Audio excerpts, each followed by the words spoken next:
Hello, ladies and gentlemen, business owners. My name is Daryl Guberman. I'm the CEO of Guberman PMC LLC, quality consulting firm here in Connecticut.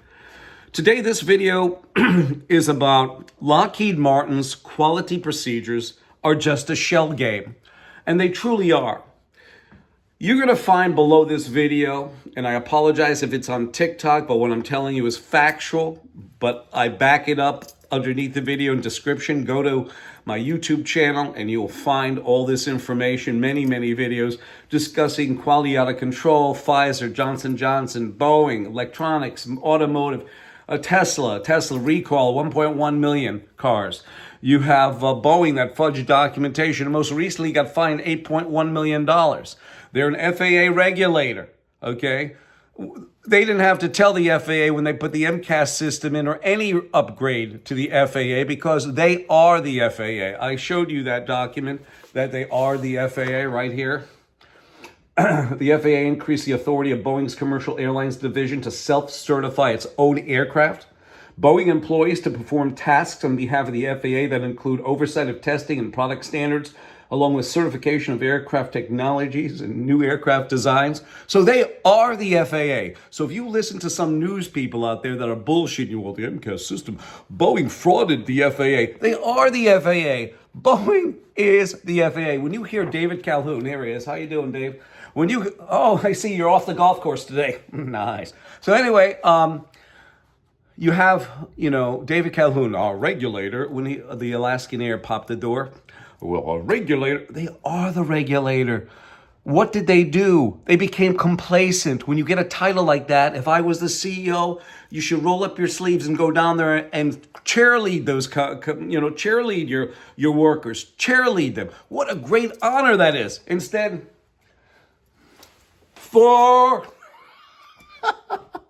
terrible. And then you have Pfizer.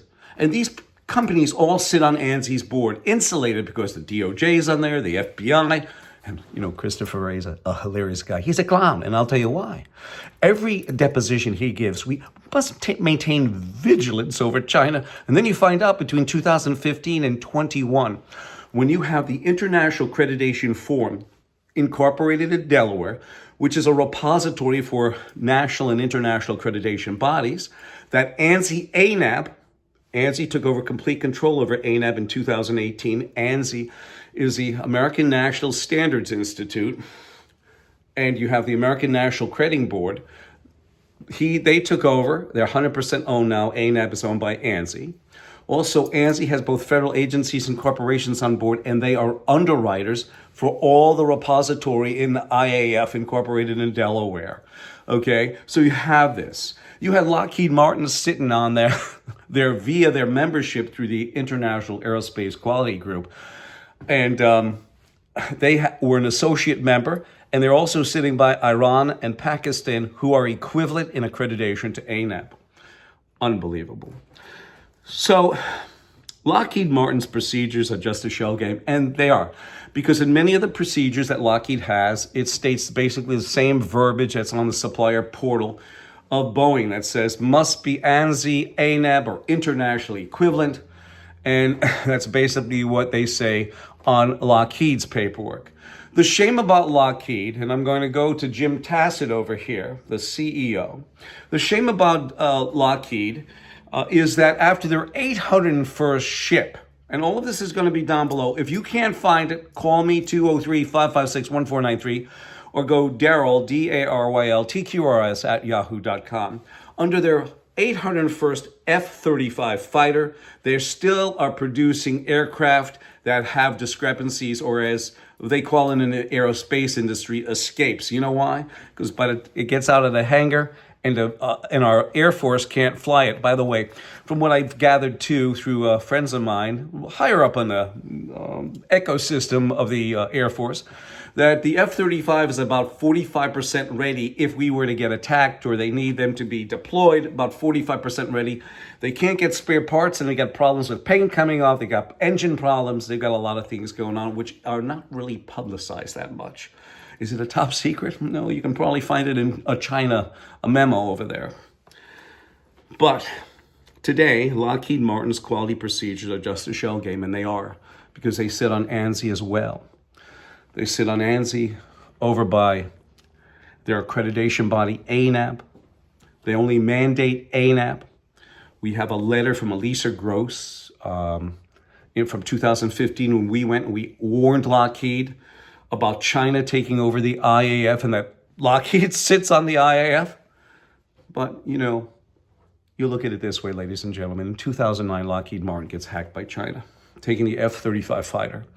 2012, the division of United Technologies gets hacked by China, taking a lot of, you know, the T-700 engine for Black Hawk, Seahawk 53, etc.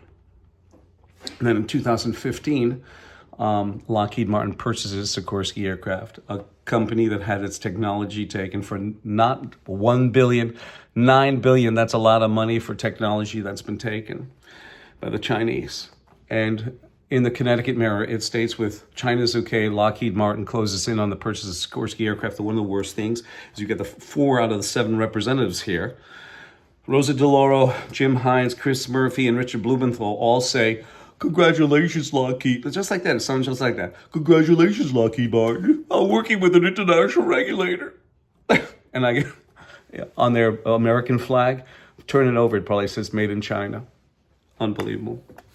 So Lockheed Martin's quality processes are fucked up too. And the reason why I use fucked up, we have this guy here, Patrick Shanahan. When he was Deputy Secretary of Defense and now he is the CEO of Spirit Aerospace, he is the only representative that I have ever heard in my 61 years of living that said fucked up. Because when he was asked, and by the way, that article down below, when he was asked about the F-35 program, and he said, "It's fucked up." Isn't that? At first they thought he said the aircraft was fucked up. Well, it is fucked up because after the 801st aircraft, Patrick, it's still fucked up. So we're going to leave it here, ladies and gentlemen, business owners, my fellow citizens. The reason why we get this out to you is that Lockheed Martin's quality is in the trash too.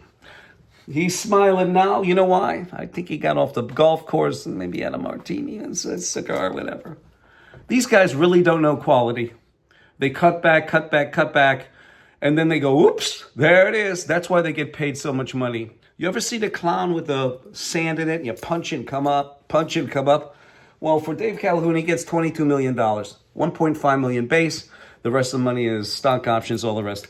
Jim Tassett, who the hell cares how much money he makes? He's, you know, these guys get beaten up rather than doing the right thing the first time.